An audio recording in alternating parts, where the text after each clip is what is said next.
Greetings, friends. Yesterday, Ukraine, specifically the Ukrainian Special Services, the Security Service of Ukraine, carried out an unprecedented special operation, as a result of which, according to the SBU, more than 40 Russian strategic aviation aircraft were hit at 4 airfields in so-called Russia.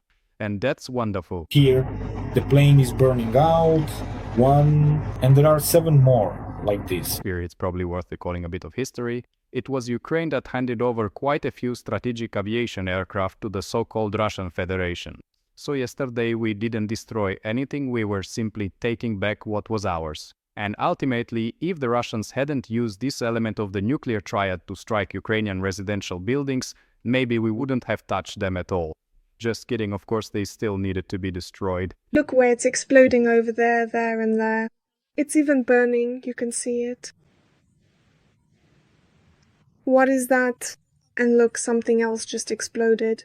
Yesterday we had a national holiday, while for the Russians it was a national tragedy, a black day for Russian aviation, as they themselves started writing on social media. And all of this is thanks to the Security Service of Ukraine and small but very precise drones. There, the drone took off again. It's impossible to tell where it's taken off from. There he is, the clown. Whoa, out of nowhere. Whoa, just like that, damn. Look how far technology has come. As I have said many times before, FPV has enormous potential for development. They have already become the main means of striking on the battlefield, and they are perfectly suited for such sabotage operations. Now, I urge you to subscribe to my channel. This is important, and then watch this video until the end, because at the end there will be a very important announcement about fundraising for FPV. FPV? So yesterday the Security Service of Ukraine demonstrated a truly top-level performance in conducting special operations. No one in the world has ever done anything like this before. A multi-stage special operation ended in success for Ukraine and a major defeat and humiliation for the so-called Russian Federation. In a very short period of time, more than 40 Russian aircraft were attacked with the help of FPV drones, including a 50-type aircraft and military transport planes. But the majority of them were strategic aviation. At the same time, this operation also became a huge slap in the face for the FSB, because the preparation and coordination of this operation took place right under the Russians' noses. In fact, the Russians themselves posted information on their social networks that one of the hangars where the preparations were taking place was located in the city of Chelyabinsk.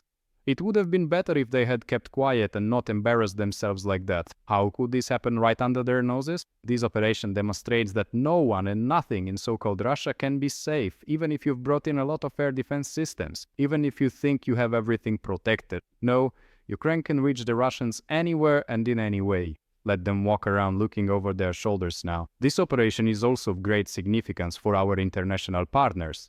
Not only in terms of the experience of conducting such operations, which they do not have, but also because part of Russia's nuclear triad was hit. This is important in a geopolitical context. With its constant nuclear saber-rattling, Russia turned itself into a laughingstock yesterday. The Russians were almost in tears, and some propagandists were left speechless. A large-scale special operation by Ukrainian intelligence services. A strike right at the very heart. People are upset. People have questions. You understand what this smells like? No, I'm silent, because I've lost the power of speech. The Russians went through all the stages rather quickly. At first, there was total denial. The propagandists didn't believe it was possible. But what about the planes that Ukraine is posting? Where's the guarantee that these are all real planes? Just where's the guarantee? Then their denial started to crack, but only partially. There was an operation, but probably it wasn't Ukraine who did it. A very large-scale operation.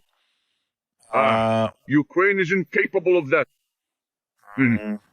Only a coalition that includes the British is capable of that. But quite quickly, the Russians skipped all the next stages and immediately moved on to acceptance, hoping for the best. Sometimes defeat leads us to become stronger. And only one of the Russian media personalities used the fitting epithet to eloquently describe what happened. We don't need any negotiations. Today, we got slapped in the face. Today, we got punched in the mouth in Irkutsk. They showed their strength. They showed their strategy, that they are getting things done. They spat in our face once again. Some other propagandists wiped away tears, cursed, and criticized the Russian military command. Then they expressed tremendous admiration for the SBU operation. This is a first-class operation by the enemy. I mean, well, something like this.